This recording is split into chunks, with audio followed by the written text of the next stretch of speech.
কুমিল্লার পদুয়ার বাজারে ট্রেনের ধাক্কায় দুমড়ে মুচড়ে বাস, নারী শিশুসহ 12 জন নিহত। ঢাকার সাথে চট্টগ্রামে রেল যোগাযোগ বন্ধ। ঈদের পরদিনও রাজধানী ছাড়ছে মানুষ, কমলাপুরে যাত্রীদের উপচে পড়া ভিড়। 7 দিনের টানা সরকারি ছুটি শেষ হচ্ছে কাল। হরমুজ প্রণালী খুলতে ট্রাম্পের 48 ঘন্টার আলটিমেটাম। ইসরায়েলের পারমাণবিক কেন্দ্রে আঘাত হানল ইরানের ক্ষেপণাস্ত্র, আহত শতাধিক। দেখছিলেন ক্রাউন টিভি সংবাদ শিরোনাম। কুমিল্লায় চট্টগ্রাম মেল ট্রেনের ধাক্কায় যাত্রীবাহী বাস দুমড়ে মুচড়ে 12 জন নিহত হয়েছে। ঢাকার সাথে চট্টগ্রামে রেল যোগাযোগ বন্ধ রয়েছে। দুর্ঘটনার কারণ উদ্ঘাটনে 2টি তদন্ত কমিটি গঠন করা হয়েছে। বরখাস্ত করা হয়েছে 2 গেটম্যানকে। এদিকে ফেরিতে বাস, অ্যাম্বুলেন্স ও মোটরসাইকেলে ত্রিমুখী সংঘর্ষে 3 জন নিহত হয়েছেন। শনিবার রাত 3টার দিকে জাঙ্গালিয়া কচুয়ায় পদুয়ার বাজার বিশ্বরোড রেল ক্রসিংয়ে এ দুর্ঘটনা ঘটে। বিষয়টি নিশ্চিত করেছেন কুমিল্লা সদর দক্ষিণ থানার উপপরিদর্শক জনি বড়ুয়া। তিনি জানান, রাতে জাঙ্গালিয়া কচুয়ায় চট্টগ্রাম মেল ট্রেনের সঙ্গে ধাক্কায় যাত্রীবাহী মামুন পরিবহনের বাসটি দুমড়ে মুচড়ে 12 জন নিহত হয়েছে। হাইওয়ে পুলিশ ও ফায়ার সার্ভিসের সদস্যরা উদ্ধার কাজ চালাচ্ছেন। নিহতদের মরদেহ উদ্ধার করে ময়না তদন্তের জন্য হাসপাতালে পাঠানো হয়েছে বলে জানিয়েছে পুলিশ। যাত্রীবাহী মামুন পরিবহনের বাসটি গাইবান্ধা ও চাঁপাইনবাবগঞ্জ হয়ে নোয়াখালী যাচ্ছিল। রেল ক্রসিংয়ে অসতর্কতার কারণে এ দুর্ঘটনা ঘটেছে বলে ধারণা পুলিশের। জামালপুরের পুরাতন ব্রহ্মপুত্র নদীর উপর ভাসমান ড্রাম সেতু উল্টে পানিতে ডুবে ভাই বোন সহ 5 শিশুর মৃত্যু হয়েছে। নিখোঁজ রয়েছে আরও অন্তত 5 জন। এক ঘটনায় এলাকায় শোকের ছায়া নেমে এসেছে। দেওয়ানগঞ্জ থানার সামনে ঈদের দিন বিকেলে দুর্ঘটনা ঘটে। পুলিশ জানায়, গতকাল থানার সামনে পুরাতন ব্রহ্মপুত্র নদীর উপর ভাসমান ড্রাম সেতুর উপর ধারণ ক্ষমতার বেশি মানুষ ওঠে। সেতুটি মাঝামাঝি স্থানে ভেঙে গেলে নদে ডুবে যায় বেশ কয়েকজন শিশু। খবর পেয়ে পুলিশ, সেনাবাহিনী ও ফায়ার সার্ভিস উদ্ধার অভিযান শুরু করে। শনিবার রাত 9:30 পর্যন্ত 5 শিশুর মরদেহ উদ্ধার করা হয়। এদের মধ্যে রয়েছে দেওয়ানগঞ্জের জয়নাল আবেদিনের মেয়ে মায়ামণি ও ছেলে নিহাদ, ঝালুরচরের শের আলীর মেয়ে খাদিজা আক্তার ও ছেলে মোতালেব হোসেন, দেওয়ানগঞ্জ পৌরসভার বেলতলির হাবিবুল্লাহর ছেলে আবির হোসেন।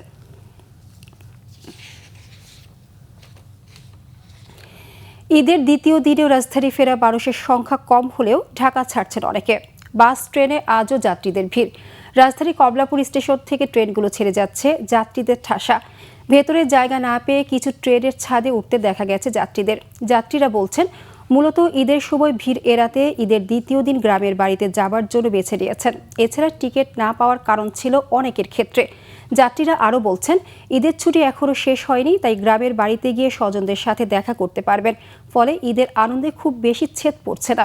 এদিকে কমলাপুর রেল স্টেশন থেকে ট্রেনগুলো ছেড়ে গেছে মোটামুটি নির্ধারিত সময়েই। ঈদের আগে ভিড় বেশি ছিল, ফ্যামিলি নিয়ে যাওয়ার জন্য কষ্ট, এই জন্য ঈদের পরে মনে করলাম বলে একটু ভিড় কমাবো। এখনকার দিয়ে ঈদের পরেও অনেক ভিড়। ঢাকায় তো এখনো সবাই চলে আসে না, যারা ছুটিতে বাড়ি গেছে আসবে তো আরো 2-4 দিন পরে, দেখা তো হবেই গেলে, এই জন্যই এখন যাওয়া। ঈদের পরেই যাই, তাও সিট পাই নাই। অনেক চেষ্টা করছি সিটের লাগে, কালকা সারাদিন চেষ্টা করছি, তাও পাই নাই। অনলাইনে দেখছি, বিভিন্ন ইয়েতে দেখছি, পাই নাই। কারণ সবাই আগে টিকিট। উত্তরাঞ্চলের গরিব রোগীদের বড় নির্ভরতা রংপুর মেডিকেল, কিন্তু হাসপাতালের যন্ত্রপাতিগুলো নষ্ট থাকায় মানুষ চিকিৎসা পাচ্ছে না। জায়গার অর্থায়নে একটি আধুনিক পরীক্ষাগার নির্মাণের কাজ চলছে খুঁড়িয়ে খুঁড়িয়ে। পোড়া রোগীদের আধুনিক চিকিৎসায় প্রস্তাবিত 100 শয্যার হাসপাতাল নির্মাণের কাজ আছে থমকে। আটকে যাওয়া কাজের গতি বাড়াবে নতুন সরকার, এমন প্রত্যাশা এই অঞ্চলের মানুষের। রংপুর মেডিকেল নিয়ে জুহেল আহমেদের 3 পর্বের রিপোর্টে আজ শেষ পর্ব। ক্যামেরায় শাহনেওয়াজ জনি। রংপুর মেডিকেল নিয়ে বড় প্রত্যাশা উত্তরের মানুষের। তালাবদ্ধ পুরনো যন্ত্রপাতি, হাসপাতালের রেডিওলজি ও ইমেজিং বিভাগে গুরুত্বপূর্ণ পরীক্ষার জন্য সিটি স্ক্যান, এমআরআই, আলট্রাসোনোগ্রাম ও এক্স রে মেশিন সহ ছোট বড় মাঝারি 537টি যন্ত্র অচল পড়ে আছে। ফলে এসবের পরীক্ষা থেকে বঞ্চিত মানুষ। সমস্ত রিপোর্ট কিন্তু সরকারিভাবে হয় না, কিছু রিপোর্ট বাইরে করতে হয়। বাইরে করতে গেলে জায়গা ভেদে দেখা যায় যে বিভিন্ন জায়গায় বিভিন্ন টাকা অর্থনৈতিকভাবে লাগে। এটা দেখা যায় যে গরিব মানুষের জন্য একটা ব্যয়বহুল খরচ। প্রায় 4 বছর থেকে অপেক্ষাকৃতভাবে ওই বিল্ডিংটা আছে, এখনও কাজ হচ্ছে না। আমরা অতি শীঘ্রই এর কাজ বাস্তবায়ন চাই। সংশ্লিষ্ট বলছেন, এই বিভাগে দক্ষ জনবল থাকলেও যন্ত্রপাতির অভাবে সেবার মান বাড়ানো যাচ্ছে না। জাপান বাংলাদেশের যৌথ অর্থায়নে একটি রেডিওলজি ও ইমেজিং বিভাগ নির্মাণ কাজ 4 বছর ধরে আছে ঝুলে। আর পোড়া রোগীদের চিকিৎসায় 100 শয্যা বিশিষ্ট পূর্ণাঙ্গ বার্ন ইউনিট স্থাপন প্রকল্পের কাজ দীর্ঘদিনেও শুরু হয়নি। এসব প্রকল্প বাস্তবায়ন নিয়ে চিন্তিত কর্তৃপক্ষ। এক্সরে মেশিন অনেকগুলো আছে, তার মধ্যে 2টা সচল আর বাকিগুলো অচল, অমেরামতযোগ্য, মানে মেরামত হবে না, কিন্তু ওইটা আমি খালিও করতে পারছি না। সরকারি জিনিস খালি করতেও সমস্যা। 2টা মেশিন চালু আছে, এর মধ্যে একটা মানে খুব সহজভাবে কাজ করে না, লোড করলে সে অফ হয়ে যায়। জাইকার অর্থায়নে একটা রেডিওলজি বিভাগ চালু হতে যাচ্ছে, যেখানে উন্নত মানের CT scan, MRI, ultrasound machine, mammography এগুলো থাকবে, যেগুলো এখন আমাদের অনেক কিছু এখানে নাই। হাসপাতালে পরীক্ষার সুযোগ না থাকায় রোগীরা বেসরকারি ডায়াগনস্টিক সেন্টারে যাচ্ছেন বাধ্য হয়ে। পোড়া রোগীরা চিকিৎসা নিচ্ছেন বিভিন্ন ওয়ার্ডে ছড়িয়ে ছিটিয়ে। উত্তরের পোড়া রোগীদের আধুনিক চিকিৎসার জন্য এই স্থানটি প্রায় 1 দশক ধরে নির্ধারিত, কিন্তু হবে করে হচ্ছে না মেডিকেলের বার্ন অ্যান্ড প্লাস্টিক সার্জারির আলাদা ইউনিট। এতে ভোগান্তিতে উত্তরের মানুষ। জুয়েল আহমেদ, বাংলা ভিশন, রংপুর। অর্থ পরিকল্পনা মন্ত্রী আমির খসরু মাহমুদ চৌধুরী বলেছেন, পরিবর্তিত গণতান্ত্রিক পরিবেশের ফলে এবারের ঈদ আনন্দ একটু ভিন্ন।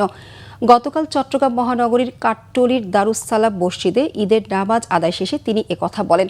জানান, এখন সবাই স্বাধীনভাবে কথা বলতে পারছে, রাজনৈতিকভাবে গণতান্ত্রিক অধিকার ভোগ করছে, যা আগে কখনো হয়নি। অর্থমন্ত্রী বলেন, দেশের গণতান্ত্রিক পরিবেশ এই পরিস্থিতি নিশ্চিত করেছে। জাতি, ধর্ম, বর্ণ নির্বিশেষে সব শ্রেণী পেশার মানুষ এখন ভিন্ন পরিবেশে ঈদের আনন্দ উপভোগ করছে।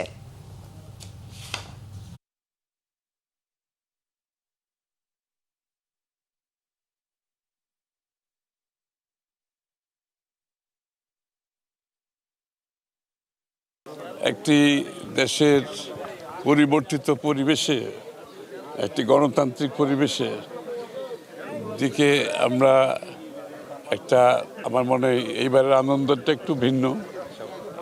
আমরা সবাই আজকে আমাদের যে মালিকানা ফিরে পাওয়ার কথা ছিল, মনে হয় নির্বাচনের পরে সেটা বহুলাংশে আমরা ফিরে পেয়েছি। এই ঈদের আনন্দ, একটু অতিরিক্ত আনন্দ অনুভব করছি সবাই মিলে। রাজধানীর ধূপখোলা মাঠে ঈদুল ফিতরের নামাজ আদায় করেছেন মুক্তিযুদ্ধ বিষয়ক প্রতিমন্ত্রী ইশরাক হোসেন। শনিবার সকালে ধূপখোলা মাঠে দলীয় নেতাকর্মীদের সাথে নিয়ে ঈদের প্রথম জামাত আদায় করেন তিনি। এ সময় নিজের ও মুক্তিযুদ্ধ বিষয়ক মন্ত্রণালয়ের পক্ষ থেকে সকলকে ঈদ শুভেচ্ছা জানান। নিজ নির্বাচনী এলাকা ঢাকা 6 আসনের বাসিন্দাদের বিশেষভাবে শুভেচ্ছা জানান ইশরাক হোসেন। সব সময় তাদের পাশে থাকার অঙ্গীকার করেন। সবার জন্য আনন্দময় ঈদ উদযাপন কামনা করেন মুক্তিযুদ্ধ বিষয়ক প্রতিমন্ত্রী।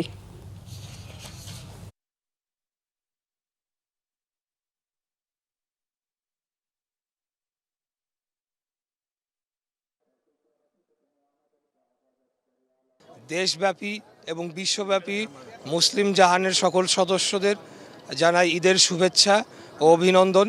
আমি আশা রাখি যে আমাদের এই আজকের ঈদের যে একটা মেলবন্ধন, এই মধ্য দিয়ে আগামী দিনে বাংলাদেশে শান্তি প্রতিষ্ঠা পাবে।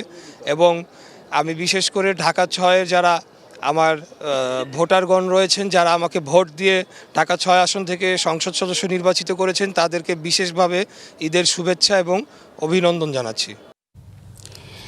এদিকে ঈদের সাম্প্রদায়িক সম্প্রীতি ও মেলবন্ধনের আদর্শে উজ্জীবিত হয়ে নতুন বাংলাদেশ গঠনে সবাইকে ভূমিকা রাখার আহ্বান জানিয়েছেন মুক্তিযুদ্ধ বিষয়ক প্রতিমন্ত্রী ইশরাক হোসেন। ঈদের দিন বিকেলে নিজ নির্বাচনী আসনে আয়োজিত এক ঈদ উৎসব অনুষ্ঠানে অংশ নিয়ে কথা বলেন তিনি। এ সময় তাকে নির্বাচিত করায় ভোটারদের প্রতি কৃতজ্ঞতা জানান ইশরাক হোসেন। এলাকার নাগরিক সমস্যা নিরসনে কার্যকর উদ্যোগ নেওয়ারও আশ্বাস দেন তিনি। ইশরাক হোসেন বলেন, তারেক রহমানের নেতৃত্বাধীন বিএনপি সরকার এরই মধ্যে প্রতিশ্রুতি বাস্তবায়নের কাজ শুরু করেছে। মানুষের প্রত্যাশা পূরণে সর্বোচ্চ প্রচেষ্টার আশাবাদ ব্যক্ত করেন তিনি।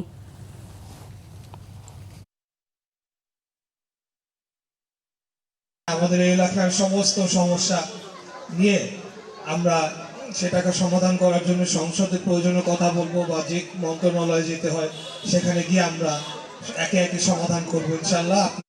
এই ছিল এখনকার মতো। পরের সংবাদ সকাল 11টায়। ধন্যবাদ।